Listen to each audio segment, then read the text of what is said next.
You ready?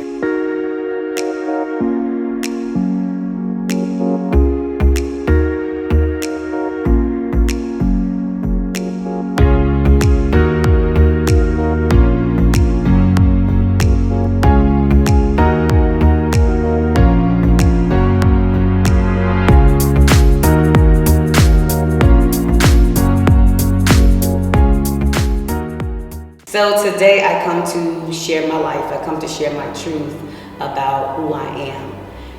Now to some people, this may or may not interest you, but to some, I pray that my testimony will be a blessing to you. Who am I? I am a woman of character. I'm a woman of great strength. I'm a woman that has endured a lot, persevered, came through a lot. I'm a woman of faith. A woman that truly loves God.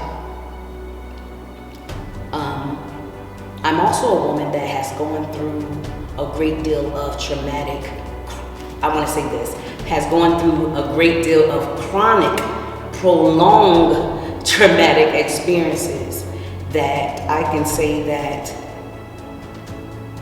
so I might get a little emotional, so just bear with me. This is my truth. So you get to see me, you get to see Shalonda, the person. So again, I said I'm one that have gone through a great deal of chronic, prolonged, traumatic experiences. But I must say that I would not have gotten through or came through what I've gone through if it had not been for God. Although I've gone through a lot of battles, God has given me the victory through everything that I've gone through. So let me just jump in and get into what I want to share with you. I was born and raised in Newark, New Jersey. In a single parenting home by my mom and two siblings. My brother and sister, me being the middle child. Growing up in our household was very challenging. I watched my mother, who had to hold down two jobs just to provide for us, keep food on the table and a roof over our head. We stayed in an apartment, which was a one-bedroom apartment. And me, my brother, my sister, we never had a living room because we had to sleep in the living room. That was our bedroom.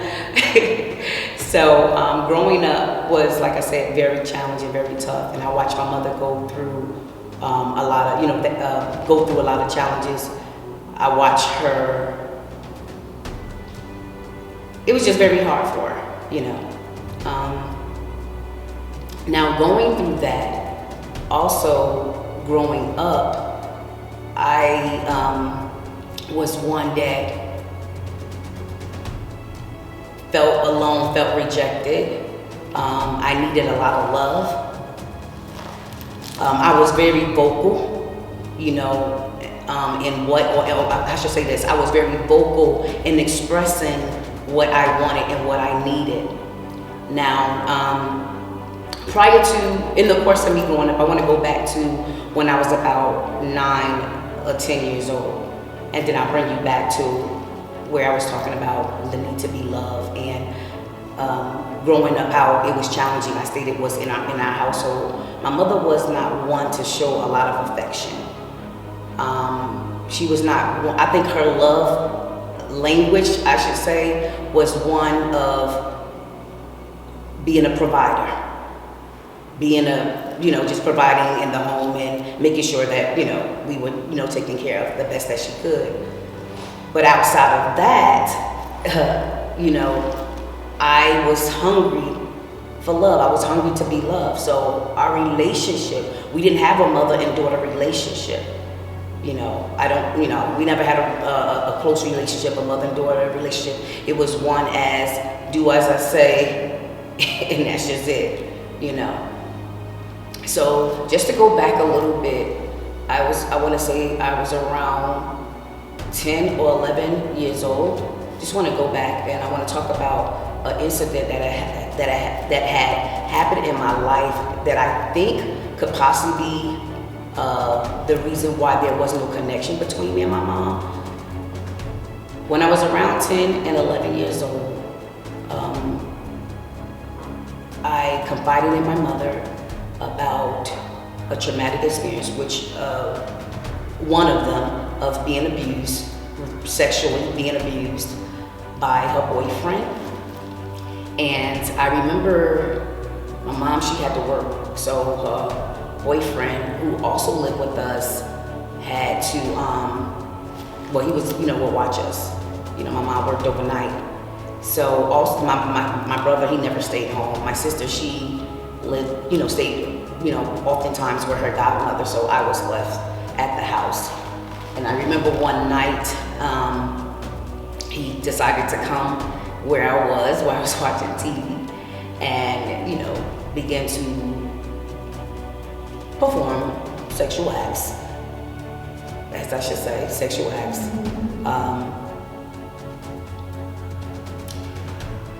And I remember I didn't know what to feel, how to feel.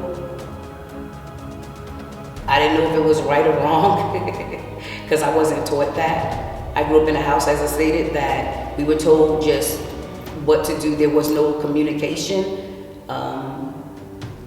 other than that. So I remember when my mom, that morning, when my mom came home from work, I was skeptical about telling her about what had happened. But, I went on and told her. So my response to my mother was, I don't want you to be mad at me.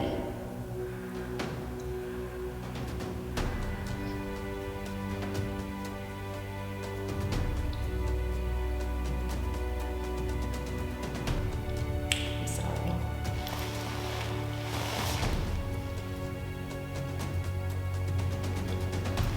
Give me a moment.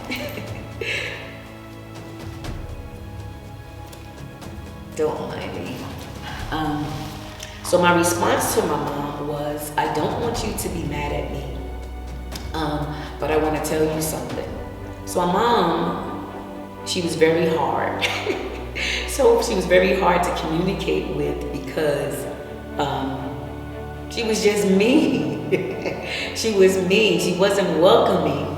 And I don't know if that was because of what she had gone through. I'm a child. I can't figure that all out. All I know is that you're just mean. You're not acting like a mother, and you're unloving. You're unloving. So I remember telling her, listen, I don't want you to be mad at me. I got something to tell you. And her response to me was, what is it? And I said, I hesitated. And I said, I'm not going to say the name, but I said, so-and-so touched me. So my mom looked at me. She thought about it for a second and kept, I want to say, sweeping or whatever the situation is. So then she looked at me and said, what? I said, so-and-so touched me. And she said, all right, I will deal with it. She said, but you better not be lying. She said, all right, I'll deal with it, but you better not be lying. And I don't want you to say anything to nobody. So growing up, in my time is, we was taught to protect our household. What goes on in the house stays in the house. You wasn't allowed to, if we didn't have no food to eat, you couldn't go and tell nobody we ain't had no food to eat. If we wasn't able to pay the rent, you wasn't able to tell them. You couldn't share anything about what goes on in our household. So, I was one to protect my household. That's my mother. That's, I'm going to protect. So me, my brother, my sister, because of the struggle, we watched over each other. So because my mom said I'm going to take care of it, I trusted that she would do that. So she trusted that I wouldn't say nothing, and I trusted that she would take care of it. So to make a long story short, it was never dealt with. So I grew up with anger. Couldn't understand why my mother, after telling her what I told her, she told me that she was going to take care of it. Why would she allow the same man that raped me to come back and live with us? So now I'm going to bring you to the part that I said that I just want to go back to come forward, where we grew up in a household where it was me, my brother, and my siblings. I'm now older. I'm now a teenager. I'm 13. I want to say 13, between 13 and 15. I used to always challenge my mother because I always wanted my mother to love me. I wanted to be loved, and because there was no communication in the household, there was no. I want to say there was no relationship, no love. There was no love, mother and daughter relationship. But I was hungry for love. And I don't know, at some point I thought that my mother was angry with me because of me telling her that her boyfriend had raped me. So I thought my mother was angry with me for years.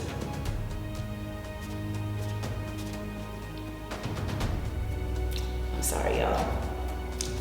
So I thought my mom was angry with me because of that. So I thought that that's the reason why she couldn't, give me what I wanted. So again, I was very vocal. I would always challenge my mother, and I would ask her, why can't you love me? Why can't you love me like a mother? Why do you talk to me the way that you talk to me? Why do you deal with me the way that you deal with me? And she could never give me an answer. I used to compare her to other siblings in my family. Why can't you be like Aunt so-and-so? She loved her children or whatever. And I just think that, I don't know if it was that, or was it that my mom just simply didn't know how to love, or her love was to provide. So sometimes we hold people to things that we have an expectation of people, because I had an expectation of my mother, but I come to know like now that she was not able to give me that because she didn't have that. So moving right along, I begin to, I'm now getting older. I begin to act out what I couldn't get out. I began to act out in school. I stayed in the office. I stayed in the office because I always was getting into fights. When I went to school, it seemed like I fought more than learned anything. But my mom would oftentimes have to come there, be calling her, she'd come to the school. And in the conference, when they bring us together in the conference room, the teachers are talking about, oh, your daughter, she's doing this, Shalonda, she's very smart, she's very intelligent, but she just got anger problems. Because at that time, I would fight a teacher. I would fight a teacher if they said anything to me or said anything out the way, because I felt like growing up, I had to fight for myself. No one protected me. I was always unprotected. So I grew up with this thing that I'm gonna protect myself. So when I would be in the conference room talking, they'll be talking about one thing, but my conversation would be totally different. I wasn't studying nothing about what I've done, how crazy I was acting, or whatever the situation is. When they asked me, like, Shalonda, what do you have to say? My conversation was, I would look at my mother, and I'll be like, why can't you love me? Why are you so mean? Why do you talk to me the way you do? I wanted to have a different conversation, about the things that I guess I was angry about, because I was acting out. So I was, there's a scripture that says that out of the abundance of the heart, the mouth speaketh. So whatever I was verbally communicating or saying with me saying, I just want to be loved, or that was why can't you love me, was an indication that there's something that is going on in my heart that needed to be addressed. But it just was looked over. So I grew up with that rejection, because if I'm bringing a conversation to you and communicating to you about something and you're overlooking what I'm saying, that's rejection, So I grew up with that. So as time went on, I began to, run away. I would start running away from home and not wanting to be home. I did not like being home. I tend to draw closer to people that had family, that had two-parent family in the house, and where love is and all that kind of stuff like that. So I drew closer to those type of families. And then what's crazy is I hated the family that I was born into. And one is because of the dysfunction, you know. It's just crazy. I hated the family that I was born into. And oftentimes, you know, we have this, I don't want to say what you call it, fantasy or of what we want our life to look like and be like. So, you know, Bill Cosby at that time was being played. And I was like, wow, I wish I was a part of Bill Cosby's family. The president, when you see the president and their wife and their little 2 children, come on. It looks, it looks or appears to be a healthy family. And that's what I wanted, something healthy in my life. So as time went on, I, again, started running away and things like that. So now I'm at the age of 16. So I get pregnant. I get into a relationship, I should say. And now mind you, I get into a relationship. I get pregnant. I had my first son at the age of 17. By the age of 21, let me see how, that's 16, 17, 18, 19, 20, 21. So within 5 years, I had 5 children. So from 16 to the age of 21, I had 5 kids, 5 sons. During the course of me, in the midst of those 5 years of having children and things like that, I was also in an abusive relationship. So it just seems like abuse was following me. And what would oftentimes come up in the conversation with me talking to the abuser or the one that is abusing me, again, I'm saying, why can't you love me? So remember, it started from my mom, and then it went down to, I'm now in a, you know, dating or courting in a relationship. And I'm asking the same person, why can't you love me? And still no answer, you know. But I stayed in that abusive relationship for a very long time. And some would say, well, that's crazy. Why would you? It couldn't be me. I wouldn't have done that. Yeah, you probably would not have done it. I mean, for you, I don't know what your reasons are, but for me, I was used to staying connected to something that was dysfunction or abuse, because that's all I knew. That's all I knew. I grew up in the household that was abusive. And again, even in this abusive relationship that I was in, I still protected what was going on in the house. I never told anybody about it. And even if anyone had seen me with bruises or anything like that, I would lie and say I fell, or somebody was playing baseball and a ball hit me in the eye. I'm sure they did not believe me. But again, I did whatever, I lied to protect my household. So what happens at that point, because of me not letting anyone know what goes on in my household, what was going on in my household, it got worse. And then me and my children, we had to, because of the result of the abuse, we stayed in battered women shelters. I want to say at least 4 times. I was in a battered woman shelter.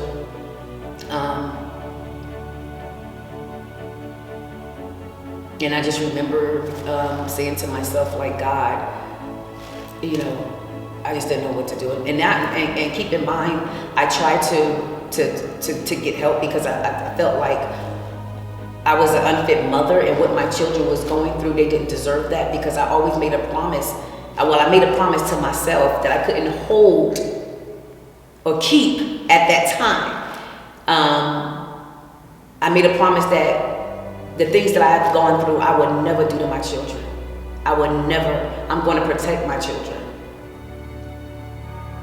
And I would not talk to my children the way that, or reject my children the way things were done to me.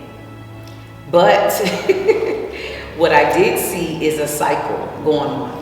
My children probably wouldn't even remember this, but I was doing talking to them the same way that my mom was talking to me, generational. And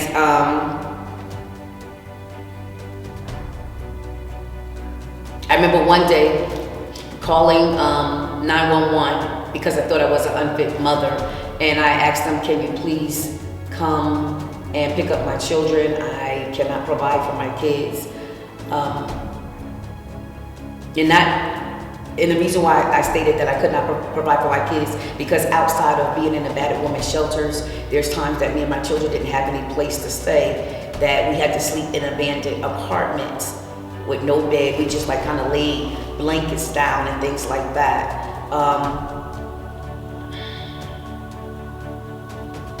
I had tried to reach out to people in my family, and some of my family probably don't even know any of this. So if they even see it, they'd be like, wow, I didn't even know that, because a lot of things that I'm sharing today, I kept a secret.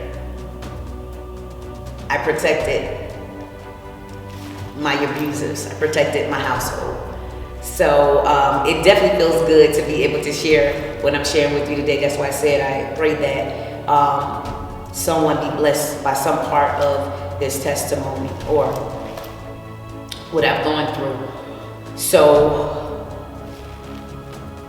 through this course of me being 16 up until the age of 21, when the Lord saved me, I went through battered women's shelters. I've had to sleep in abandoned apartments, and then one day I was on welfare, and the rent at that time, I mean, I had 5 kids, but for 5 kids, I think I was getting $488 and a month, and I couldn't live. No one wanted to live with me. I was because I had 5 kids. Who wants you to stay with them? I mean, so I was, I had no choice but to go back to the abuse that I was going through, because not only, I mean, he was an abuser, but he also was a provider. So I stayed in that for a very long time.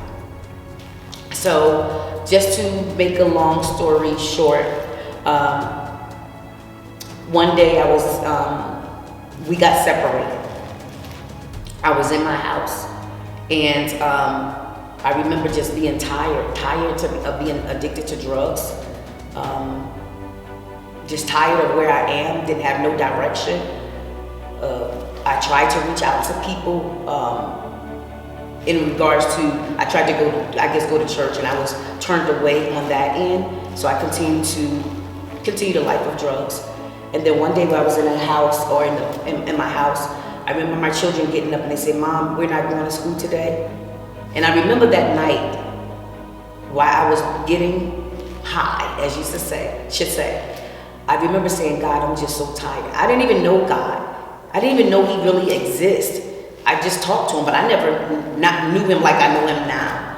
So I said, "God, this is my last time doing this," because even though you don't know God, we oftentimes use that name.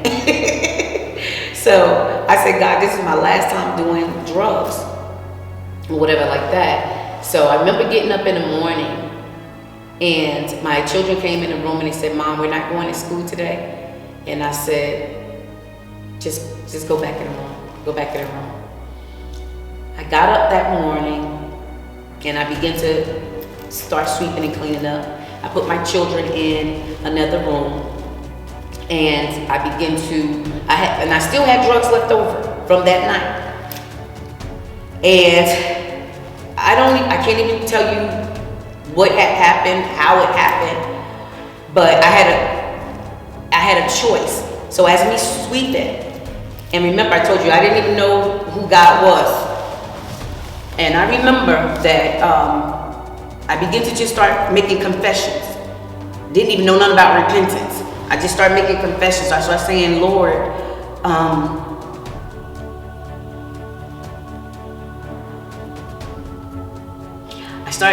Lord, I am a drug addict. I am abusive to my children, and I don't want to be like this. I said, Lord, I said that because remember I told you I made a promise that I'll never be like, I would never treat my children like the way that I was treated. And I also said that I had said that I would never get on drugs or anything like that because I came through a family that I watched things go terribly wrong. But everything that I said I did not do or would not do, I became just that. So I remember crying out to God saying, God, I'm a drug addict and I'm abusive to my children. Like, help me. And I just began to start saying, devil, get out these walls and stuff like that. I didn't even know a devil even exists. So I began to cry out to God. And what's funny is, I didn't really know what I was doing. Actually, it was something being done to me. And I just began to, and from that very day, and even with me still having drugs, I went into the bathroom and I flushed them down the toilet. And I really didn't even know what was happening to me. I didn't even know at that very moment that I had just got saved. I had really just given my life to, that was repentance.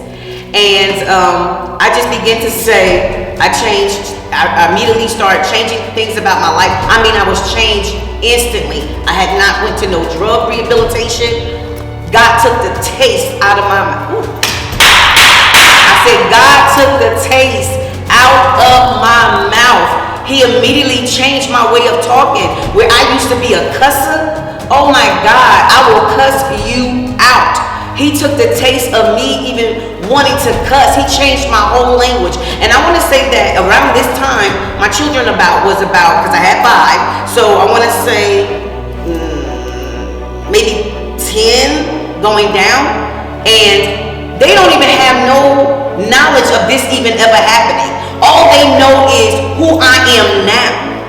Oh my God.